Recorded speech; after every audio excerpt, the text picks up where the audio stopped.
Pourquoi vous, aujourd'hui, centrale syndicale, vous ne demanderez pas, par exemple, à vos militants et sympathisants d'accepter, contribuer à ce qu'on dote l'armée burkinabé des moyens nécessaires? Par exemple, ça peut être également un acte social que vous allez commettre. Oui, mais comprenez bien que si vous vous rappelez en 1974, quand le général Feu Marquis Moko Garango a été nommé ministre des Finances, malgré qu'il y ait eu le soulèvement populaire du 3 janvier 1966, l'intersyndicat en 1974 a été approché pour dire que les caisses de l'État étaient vides.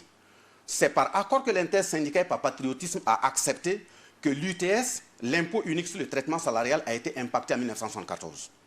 En 1975, les tenants du pouvoir sont revenus vers l'intersyndicat pour dire que le parc automobile de l'État était vétuste et avait d'autres dépenses.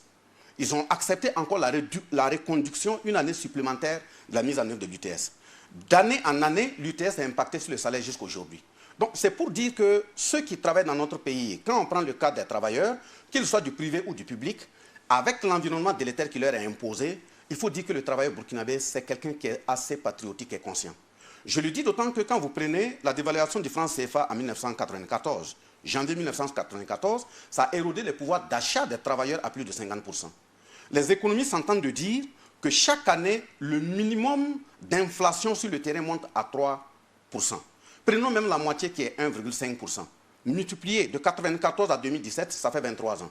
Quand on multiplie ça par 1,5%, ça fait 34,5%. Plus les 50%, ça fait 84,5%. Ça veut dire qu'un salaire nominal de 100 000 francs, qui était touché en 1994, aujourd'hui n'a de valeur réelle sur le terrain que 10 000 francs.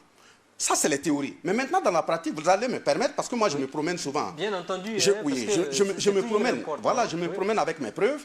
Par exemple, quand vous prenez ce sachet d'huile, dans les années 1994, le coût, c'était 10 francs. En 2000, c'est passé à 25 francs.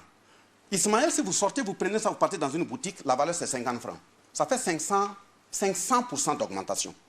Mais si vous prenez encore une autre preuve, qui est par exemple ce sel, cette quantité, dans les années 1994, c'était 10 francs.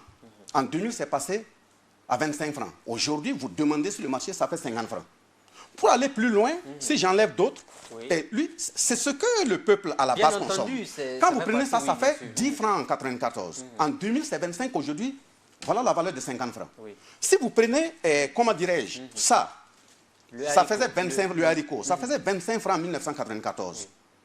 En 2000, c'est passé à 50 francs. Aujourd'hui, ça fait 100 francs.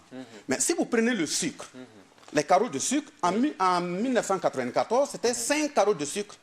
5 carreaux de sucre à 5 francs. En 2000, c'est passé à 3 carreaux de sucre à 10 francs. Aujourd'hui, il n'y a pas de carreaux de sucre à 5 francs dans les boutiques. Ça signifie que si on se ramène, on laisse le côté théorique de côté, le pouvoir d'achat a été érodé à plus de, au minimum 500%. C'est pour dire qu'aujourd'hui, quand vous voyez les fonctionnaires s'aligner, les travailleurs s'aligner devant les banques, à partir du 24 du mois, ce n'est pas pour toucher leur salaire. Dans la majeure partie des cas, si vous leur demandez, c'est des avances sur le salaire qu'ils s'en vont prendre, puisqu'ils ont déjà consommé ça dès le début. Vous voulez parler notamment des découvertes qui sont permises aujourd'hui par les banques. Donc ça veut dire que quand le fonctionnaire aujourd'hui, le travailleur réagit, il réagit parce qu'il ne tient plus. Et la preuve est que, à la rencontre gouvernement-syndicat qui s'est terminée le 1er février, nous avons dit de prendre des dispositions idoines pour faire en sorte que même les populations, l'ensemble des gares ferroviaires qui ont été fermées sur l'axe Ouagadougou jusqu'à la frontière de la Côte d'Ivoire, il faut les rouvrir. Il n'y a pas de raison qu'en Côte d'Ivoire, leurs gares sont restées ouvertes et pour nous, on les ferme.